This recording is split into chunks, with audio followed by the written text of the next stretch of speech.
ضلع پنچ کی تحصیل حویلی کے علاقہ سیڑھی خواجہ لیفٹ میں ایک دل خراش ٹریکٹر سڑک حادثہ پیش آیا ہے، جس کے نتیجہ میں 30 سالہ نوجوان مشتاق احمد ولد محمد جو ڈیلی گیٹ ساکنہ سیڑھی خواجہ جاں بحق ہو گیا، جبکہ ایک دیگر نوجوان شدید طور پر زخمی ہوا ہے۔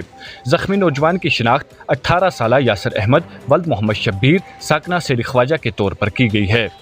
ذرائع کے مطابق یہ حادثہ اس وقت پیش آیا جب ٹریکٹر ٹرالی پر سامان لوڈ کر کے سیڑھی خواجہ لنک روڈ سے اوپری علاقہ کی جانب جا رہا تھا، لیکن سڑک کی انتہائی خستہ حالی کے باعث ٹریکٹر ڈرائیور کے قابو سے باہر ہو کر گہری کھائی میں جا گرا۔ حادثہ اتنا شدید تھا کہ ٹریکٹر پر سوار دونوں نوجوان شدید طور پر زخمی ہو گئے۔ حادثے کے فوری بعد مقامی لوگوں نے موقع پر پہنچ کر ریسکیو کارروائی انجام دی اور دونوں زخمیوں کو ضلع ہسپتال پنچ منتقل کیا گیا۔ ضلع ہسپتال پنچ میں ڈاکٹروں کی جانب سے بھرپور کوششوں کے باوجود مشتاق احمد زخموں کی تاب نہ لاتے ہوئے دم توڑ گیا۔ تفصیلات کے مطابق مشتاق احمد اپنے بوڑھے والدین کا واحد سہارا تھا اور اس کی اچانک موت نے پورے علاقے کو غمزدہ کر دیا ہے۔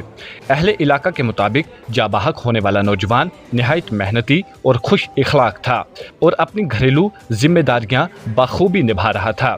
وہیں ضلع ہسپتال پنچ میں تمام ضروری لوازمات مکمل کرنے کے بعد جاں بحق ہونے والے نوجوان کی نعش کو ورثہ کے حوالے کر دیا گیا ہے۔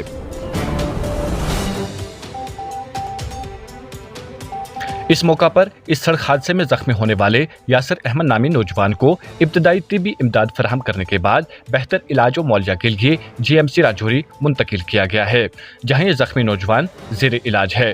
اس المناک سڑک حادثے کے سلسلہ میں پولیس تھانہ منڈی میں FIR زیر نمبر 21/2025 انڈر سیکشن 281/125 BNS کے تحت درج کی گئی ہے اور اس حوالے سے پولیس کی جانب سے مزید تحقیقات جاری ہے۔ مزید تفصیلات کے لیے پیش ہے ہماری رپورٹ۔